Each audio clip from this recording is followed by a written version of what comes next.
Hi, everyone. Thank you for tuning in. This is my friend Mimi. She believes in making connections that can turn into lifetime friendships.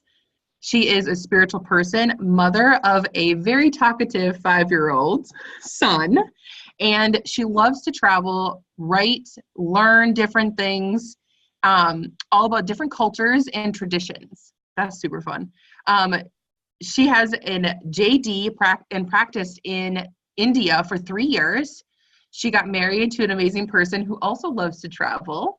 And she's been in many different job roles, volunteered at CASA and was a board member for a domesticviolence.org. And she loves the quote, live and let others live. Mimi, thank you so much for joining us today. How are you doing? Thank you. I'm good. How are you? Oh, so good. It's warming up here in Wisconsin, and it looks like it's a pretty decent day. It's kind of foggy today, but where are you tuning in from? I'm in Massachusetts, Worcester. It's cloudy here though, and it's amazing weather today. I was outside without my zip on for my jacket and without Okay. my gloves or cap, so it is amazing here as well. Oh, good. It's a good day. Woo-hoo. That's It is. awesome. Um, Finally. yeah, finally. We will take the good days as they come. I like it. So let's dive in and tell us something interesting about you or your life. Hmm. I believe life is interesting because I travel a lot. So Yes. it's been just like every single year I travel and learn new things, learn new culture, as you mentioned already. So it's always it's nice. It's interesting for me. The most interesting fact, as you were talking, I remember, is that that happened in India with my brother. We fight a lot. We fight. So, Siblings. uh, but the amazing thing is that even like small things that you had probably when it was occurring, you would never know that, okay, that would travel for such long time with you. So what he did was he actually wrapped up a cockroach in a candy wrapper, and trust me, I am scared. I'm terrified of cockroach. Anything that flies kind of freaks me out. So, and he knows I could sense a cockroach if it's in the house Oh, by its smell, or by even like I don't know what I have with them, but I would like literally know that they're there. So the trust part, I like after that happened, I opened it, I wrapped it up, and I opened it up actually, and I was almost going to hold it and put it in my mouth, and I realized that it's not a hard candy, it's something that's soft. oh, And I looked at it and I was like, I am never ever gonna trust anyone, any single person, even if oh. it's like my brother or my friend. I literally, and that kind of stays in my it's always like, I think that made me think that never trust anyone, like just blindly trust. I would trust people if I have like been with them for a couple of days, if I keep talking, I know them, and then I would finally would be okay with someone. So Yeah. that's kind of like an interesting lesson for me. That I know it's so funny, but What, was it's the like cockroach dead? I have no idea because I yelled and I freaked out. I jumped off my bed and I went outside. So I have no idea if it was a dead or I picture you like burning the house down because the cockroaches in there, like burn oh it to the my ground. I can't god. have it in here. Oh my gosh. And cockroaches move so fast. So it was probably dead because they move so fast that it's gross. Right, yeah, probably, but I don't care and I don't remember literally. Like I was in my You're like, I school. blocked It's this been out of my mind so much that I don't even oh know. my god. It was yeah, it was, and it actually taught me a great lesson. So I would always remember that. And if people ask me, I would say like it's nice that you trust others, but just like when I was in the domestic violence organization, and people would be like, oh, I trust him, how would he hurt me, and that kind of like I would always relate to that. Yeah. It's like I know you trust that person, but just like don't give your life, don't give all of it to that person, because it's not always the case. Like Yeah. I would smile when I remember what my brother did, and I thank him You for that, smile but now, it's yeah. like it wasn't fun that. No. Yeah, and I think that's true too. You know, we put a lot of trust in other people, but at the same point, we have to go with our intuition and really trust Right. ourselves more than anything because we are the Yes. most important people. And whether you trust and love these people on an everyday basis, some people do things that are not trustworthy, and you can break that trust. So, I That's mean, that true. is a really That's great true. lesson to think about. Still trusting, but still going with your gut, still knowing yourself and, you know, what you, yeah. So I like that. That's interesting. It's an interesting memory of a childhood, how you've kind of spun that. I I like that. So, so you mentioned the domestic abuse organization. Go ahead and tell everyone that what the JD is, the practice that you did. oh, I have Tell a tell a law. little bit about that, what that is. Right. I have a law degree from Okay. India. So I actually I am from India, and all my education is from India. So the thing that I learned when I moved here in US is that as Juris Doctorate, that actually we don't call it a Juris Doctorate back in India. It's simple a law degree, like you have a LLB. It's more of like Okay. a bachelorate in law. But then every time I apply to schools here, I have to mention that I have a JD equivalent. That means I have a Juris Doctorate equivalent. So that's what it is like. It's just different terms used in different countries. Okay. Cool. Okay. So I just wanted to tell everyone a little bit of what that was, a little bit more. Okay, so let's dive in about fear and tell us a significant time in your life that fear was holding you back from living your life fully. Okay, there are a lot of stories on that. But as I'm talking about my profession life today, uh, especially. So when I was in Fiji, I was, no, it seems Take me exciting, to but Fiji right now, girl. Take me. yeah, Go. with the winter, I probably would myself be in the beach there, just soaking myself. I will go to Fiji. That's totally fine. So I was in Fiji National University teaching a couple of law subjects there for business school. Okay. Mainly, yes. So I have a fear of crowd, and I have fear of speaking in public. I'm a very much one-to-one person, and I can talk like for long hours. If you would like even be here for all day in my house, I would be like chatting. My mouth would be like my 5 year son then. I love But it. but if I'm in a crowd, my sentence would be done in a couple of seconds. I could not speak more than a second. I'll be like, this is my introduction, blah, blah, blah, blah, blah. That's all about me. That's all you have to know about me. So it's That's all, always folks. We're funny done when here. I go to polka dot meeting and I keep mentioning that to Michelle. I'm not a person that can talk. Like I'm not a speaker at all. And she goes like, you will get used to it, Mimi. Don't worry about. And actually, I have like now that I stand up and talk, I'm still like I would talk very fast. I don't want to take up people's time, but I will be more of like I still can like stand up and talk, and that's a lot for me. That's literally a lot. So I was a teacher, so I have to stand in front of these amazing, beautiful students. There were only 120 students, which I was so surprised because I did not think that law would interest anyone.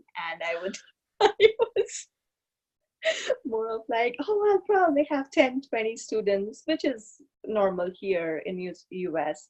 Yeah. They're like smaller classes. And so there was like 120. And the first day I walk in, I was like shaking. I was shivering. I knew my Yeah. content. So I know that, okay, I'll teach them from my slides and I'll have an hour or 2 hours. So you have 2 hours to teach. And like I literally had to stand for 2 hours. So I asked my husband, he's a faculty too, so I asked my husband for tips that I can actually stand for that long and face the students. So he actually made it easier too.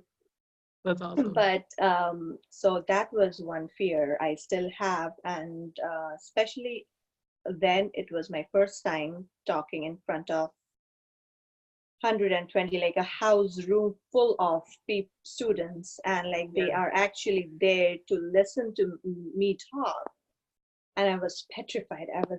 I was sweating like crazy. I was literally like, I could feel my sweat going down my body to my waist. Like I was sweating bad. So then the next day, I go home and I was like, okay, this cannot be it. Like I have to do it. That is my only choice. And I believe when you think, because fear is all you have in your mind, like you create your own fear. Right. And it has been my personal opinion, like whatever we see we don't like, we create it within us. We try to like think that it will be simpler for us, but when we try new things, it's not simple. We have to put our effort, and it's just the fight between putting our effort into it and making life easier, and that's what creates the fear within us. Yeah. So what I did is, like, every night I come back from my class, I would go like, okay, Mimi, you have to do it. Just breathe. You have to do it. You know, that's the only thing that you can, like, you will do this, and there's no getting away. There's no getting out of it. So I kept doing it for days and days and days. And finally, and of course, I did my revision before I go to the class. I would just like go through how I would stand there, and I would just look at other people and I would be like talking. So I did that for a couple of days, and then I think it took me a couple of months, because like my fear is greater, like public speaking. Even now I say I would hate it, but I know that I have to do it. It's somehow like I have this intuition, so I know that I have to do it in my future as well. Yes. So it's just getting used to that. So eventually, like after a couple of months, I got used to it. I kind of know that that's my daily routine. And I believe the important thing here is that habit. I would stress more on habit. Like if you make something your habit and you just keep following it, it works as magic. You would be like, I don't know how I did it. Like it was just you do it every single day. Yeah. For 2 hours, I did that. I went into that room. I was like I was swallowing.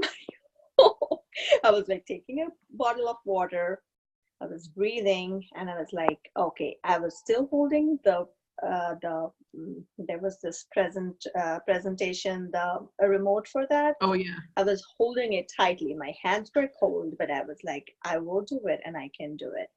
So it's more of like fighting with your own fear, Right. and not feeding it. Yep. If you feed what the fear won, then it will, one day you will not know, but you will be its major food, like you would be its favorite food. So I tried not to feed my fear, and I tried to make what I do my habit, going to my class, just standing there. And eventually there were some students who were like making I was advising them on their personal stuff, their professional stuff. They would come to me, and I was like, oh, okay, so I'm not that bad. Why was I scared? It was just that I was doing something that I'm not used to. Right. Yeah. Literally everything you just said is exactly me in the situation that I'm doing with the vlog. Like I'm a great one-on-one person. It is definitely my strength, connecting with people one-on-one. Small groups are okay, but a group of 120 people, no, it's not my strong suit either. I would much rather do the one-on-one thing like you were talking about. And then the habits part I can really relate to as well, because I do the recordings for the vlog specifically on Wednesdays and Sundays. I set a specific standard and I fill those spots in every single week. just to keep going forward. Because if I don't fill in my schedule with those habits, then it won't get done. And the purpose is to get out to people and help more people, which is exactly what you were doing with your teaching. Right. You're Yes. trying to get the messages out to people that need to hear what we have to say, and making those habits to make sure that they happen is very important. So that was a great tip. I like I that a lot. love your blog. I couldn't even say that you are not a people person. Like, I love your blog, the way, the confidence you have. It's amazing. Oh, thank you. I get nervous every time we start. Every time I'm like, okay, today's Sunday, today's Wednesday. I'm gonna get on here and we're gonna have a great time. We're gonna record, and it's always nerve-wracking. But I hear people talk about speaking specifically in the same way. You know, they're still nervous, even if they're professional speakers. That they get Right. nervous and they get those butterflies in their stomach every time. But that's really our feelings of our fears, and pushing past them is something that we have to do every day, no matter how little or small it is. Like you were talking about, every day, it's important to step out of our comfort zones and just make it a regular thing. So I like that. And trust me, the end conclusion, like the conclusion is amazing. When Yeah. kids would come and just tell me that you're an amazing teacher, I was like, really? That was amazing? This is great. Yeah, that's awesome. Right. And then it fills our cup more to want to keep pouring into other people and share our gifts with the world and our knowledge that we have to give them. So that's awesome. So when fear was holding you back during those times of, knowing you had to get out there and talk to all of these students that wanted to listen to you, where were you mentally during the fear part of it? And how did you feel about yourself? Not good.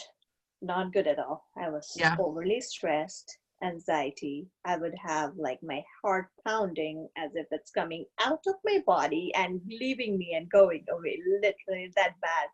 I would be Yeah. like sweating like crazy. Everything was like upside down for me. Yeah. It was not good. Not good at all. Yeah. But So I've had people say that they even like kind of like black out. Like they'd like, I don't even know what I just said. Did you ever feel like that when you were teaching? Like a lot of the times you just kind of started going and you're like, I don't even know like how that all happened today. Or with your schedule and your preparations, did that really keep you on track with that? Or actually, I did a rehearsal kind of thing okay. before my lecture, so it Yeah. really helped. Like I knew that I have this problem. So when you know yourself and what you're good and bad at, I Yeah. think you come up with the uh, alternate plans. I Right. had this like I will go home, I'll do my lectures, I'll make all the slides, and I'll present just like in front of a mirror, Yeah. and I'll see if I can talk to myself, if I can make myself understand what I'm saying. So by doing that, it kind of helped me. I never Yeah. had a problem of blackout. Once I did when I was in my examination theater. Like I Okay. was literally like writing an exam and I was like, I overstudied and I completely forgot because there was no sleep and I overstudied. But no, it never happened when I was teaching. It did not. Okay. Yeah. That's okay. So okay, so when you were breaking free of the fear and just stepping out and getting into it every single day, were there any types of relationships or friendships that changed when you were going through this? And if so, go ahead and tell us about that. The relationship, I believe that it's more personal and because I'm talking about all professionals, so there wasn't any relationship Yeah. breaking or anything as such. But I understood that once I broke that fear, I could understand my own body better. I could understand my own emotions. I then knew what I can challenge to, like if how far I can go with a challenge and how what I should do and what I should not. I knew my body, my emotions, my expression more in a better way than I Yeah. did. I think it's very important to have that fear factor in you just to know yourself better. I don't think like I, I I heard a lot that relationships break, friendship turns like they're people who would be like, they won't be your friend anymore once you did this and that. I'm lucky, probably I never had the friend that would be envious or jealous kind that would like break friendship, but it's Yeah. more of like, I'm blessed with that. I never felt that happened with me, but I would say it's more you who is going to break free. Yeah. And it's your old habits that you are like, and I believe friendships is more like, I want to focus on relationship and friendship, where you believe that what you were back then is a person, all your friends or relationship you are looking forward from your point of view back then. But once you have changed into this whole new person, then you look for or you attract more people of the same energy level. So it's just Yeah. breaking free of yourself and try to know your surrounding better. Yeah. And I mean, and obviously your relationship with viewing yourself as an educator and how your Right. relationship with your students, I mean, those things flourished. So I mean, if Yes. you think about it that way, in a positive way, your relationships all got better and got Yes. stronger. Yeah. And you found, your stride in really getting to educate people. So that's a really good positive way of looking at the relationships that changed for Yes. you. Yeah, that's cool. So was there anything specific? So was that the first time that you started teaching then? Was in Fiji? Yes, that was the first and only time I taught. That Okay. was in the PG. Yes, I was so Okay. scared. Like I then How that I was long? like, it's just a year. Okay. So But you fought through the fear for a whole year, like being for a consistent whole with year, it. yes, That's yes, awesome. I was, and that's what I said. Like I wanted it to care. Like I wanted to see the end result. I Yeah. wanted to know what's the outcome of that. And once I knew that there were students who are still my Facebook friends, Yeah. who would ask for advice in their personal, in their professional life. Even now, like I'm not teaching, I'm not even closely associated with that same career anymore, but they would still like text me or they will message me in Facebook and they'd be like, ma'am, can you help me? And first of all, the word ma'am, I was like, I'm not your ma'am anymore. Like, just call me by. But the respect you get from that, Yeah. and You that's made an impression on them and their young and minds. You were molding them. So that's an right, amazing aspect and of that that. that's what I saw. Like breaking the fear. You started with knowing no one, and you end up in knowing so many kids, so many students who are just going to or about to start their career. It was just amazing experience for me. Yeah. And you found yourself there. That's the really I cool thing. I did. I And in Fiji, nonetheless. So that's great. yes, it's a beautiful island though, but never Yeah. go to stay there. Just Just for visit for a year. travel, for visit. Yes. I love it. So, okay. So, I mean, obviously, you knew you weren't comfortable getting in front of that many people when you decided that you were going to start teaching. So, what really compelled you to like get over that fear and just move into that space in the first place? Was there something significant that happened that you were like, okay, I'm going to do this. I need to jump out there and teach people. Was there any real reason that you just decided to start doing it? Mm, I probably had no job for a long time. Okay. I in India before my marriage, it was like I was either studying or I was in a workplace, and then I moved to China. So China, Aruba, Fiji for like almost 4 years, I had no job, and I was desperately looking for a job Yeah. then.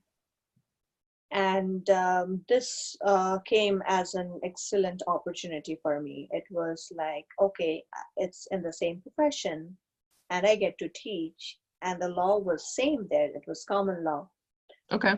So everything went like probably as planned, and then I also saw that there was no other option. So when Yeah. I made my mind believe that there was no other option and this is the only one, so you stick to it. You don't Hmm. look for other options. So Yeah. that was the thing for me. I made my mind believe that there was no other option. That was the only option for me. And that made me like just keep going and going and going. That's awesome. So, okay, so then what kind of advice would you give about overcoming fear? Again, I would say that if you love what you are doing, even if you're scared of it, just make yourself believe that you can do it, and that's the only option for you. When you look for other options, there's this tendency of moving from one thing to other.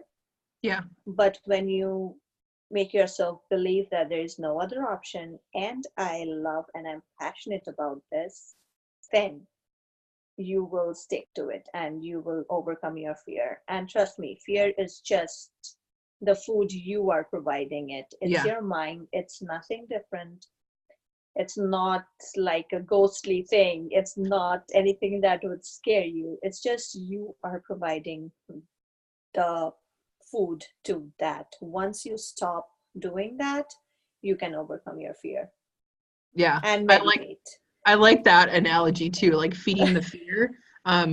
Don't feed that monster, starve that monster, Right. and fill it with something good, you know. I like And that. meditate and Ooh, deep meditate. That's a breathe. good one. Yes, like Deep deep breathing, breathe. meditating. It's really good. Okay, cool. Um, how often do you meditate? Almost every day. I'm not a traditional meditation person.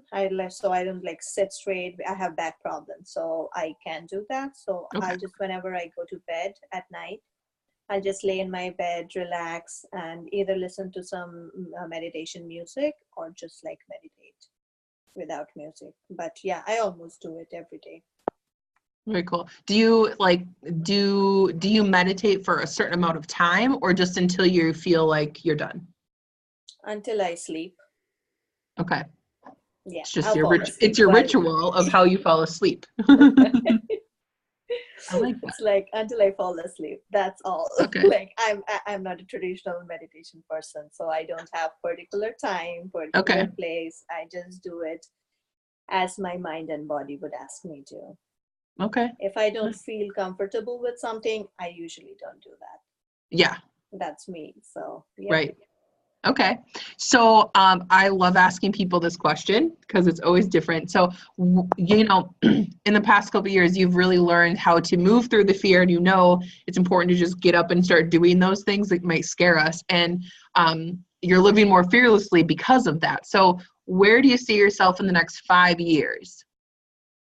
Wow, that's a great question, difficult question, I would say. I want to learn more. So I want to finish my higher education. I want to do a PhD. So someday, over the years, I would try to, that's my main goal, and travel more places, of course, Yeah, and enjoy life. very I would good. I really like like that. to enjoy life in whatever it gives me. I'm not scared of that, and I would love to do that. Yeah, I was just talking with someone too about, you know, the openness, about being open to whatever the next 5 years has in store for you, and just knowing that whatever happens, you're going to be good and you'll find a way to make your own self happy and just grow into whatever that has to hold for you. So, it sounds very similar to what you're saying. Just I don't really know, but it's there and open to it and your education and what will evolve from that. So that's exciting. Right. Yes. Yes. I have Very cool. like moved a lot, so change is Yeah. kind of the only constant for me. Yeah. Change is good. I like change. Yeah, and I keep saying that change is the only constant for people because you like change from today to tomorrow, from yesterday to today. Yeah. It's like change, and you never had any idea that this is going to come to you, and it did, and it's a change. So Yeah. just get used to it. I It love it it. is I love fun. it. It is fun. Yep. Yeah. It's all growth. So, It yeah. is. Well, okay. So tell everyone where they can connect with you, Mimi. Where's the best way to connect with you? Facebook. Okay. Facebook. I'm always online. I'm a social media person. I am always there in Facebook, in Messenger. If you want to connect to me, send me a friend's request and message me. Yes. I'm very easy to reach. Awesome. I love it. Well, I want to say thank you so much for taking time to come on the vlog today. So Thank great to you. let you share more about your story and all the fearful things that you get through. And I just want to say thank you again for that. Everyone, Thank you so remember to much, love Ren. yourself and live fearlessly, and have a great day. Thank You you. too. Bye.